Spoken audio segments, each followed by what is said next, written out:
Vítam vás pri rozhovore z podujatia Gen E 2025. Dnes sa rozprávame s Adrianou Juraškou, zástupkyňou obchodnej akadémie Nevezova 3 v Bratislave, ktorá sa nedávno zaradila medzi najinšpiratívnejšie školy v Európe. Dobrý deň a srdečne gratulujeme k oceneniu. Ďakujem veľmi pekne a teším sa, že sme tu spoločne, pretože aj ty, ako môj bývalý študent, si vlastne absolventom celého toho programu, takže veľmi sa tomu teším, že sme tu. Vaša škola získala prestížne ocenenie The Entrepreneurial School Awards 2025 od JA Europe. Toto ocenenie získavajú školy, ktoré dlhodobo a zmysluplne rozvíjajú podnikateľské zručnosti, tímovú spoluprácu a digitálnu gramotnosť mladých ľudí. Obchodná akadémia Nevedzova sa v tejto vízii venuje už viac ako 30 rokov. Môžete nám povedať, čo toto ocenenie znamená pre vašu školu?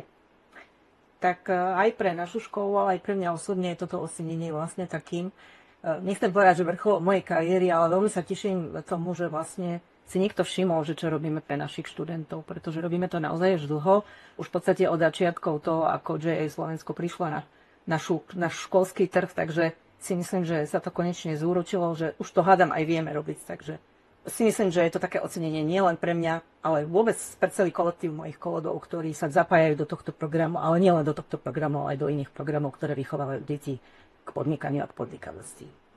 Ďakujem. A čo vás inšpirovalo sa zapojiť do tohto Gen E? Konkrétne do tohto Gen E my sme sa nejak špeciálne nezapojili, boli sme v podstate nominovaní JA Slovensko.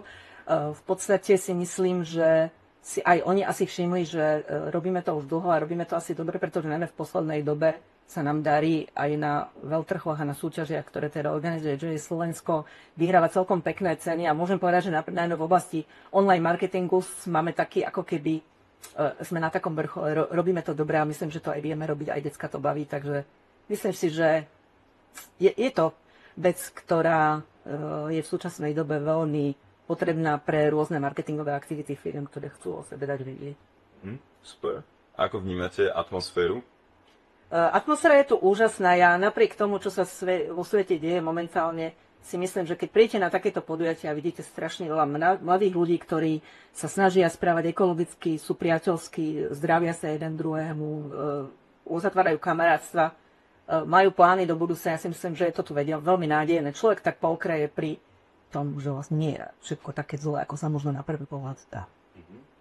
Aký význam má podľa vás podnikavosť vo vzdelávaní a aké sú najväčšie výzvy pri zavádzaní na školách?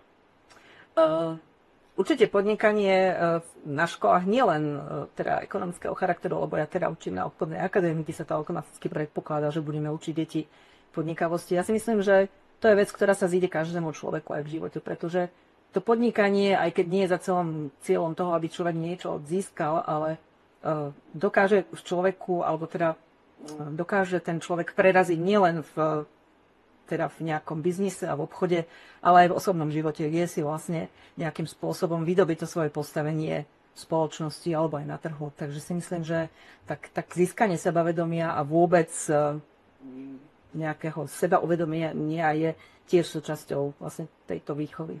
Mäkké zručnosti, ktoré sa vďaka komu napríklad dajú získať, si myslím, že ocení každý človek bez ohľadu na to, či študuje ekonómiu alebo medicínu alebo akýkoľvek iný. Super.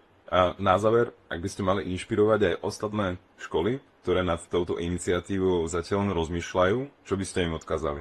Určite treba ísť do toho. Aspoň to skúsiť. Možno, že človek príde na to, že to nie je celkom jeho šálka kávy, ale ja si myslím, že každá jedna škola by to mala aspoň skúsiť a najmä teda JA ponúka nespočetné množstvo rôznych aktivít, workshopov, vzdelávaní, nielen pre študentov, ale aj pre učiteľov. Takže určite by som išla aspoň do nejakých tých aktivít, ktoré ponúka. Áno. Ďakujem pekne, pani Jurašková. Bolo mi cťou a prajem vám všetko dobré. Ďakujem pekne.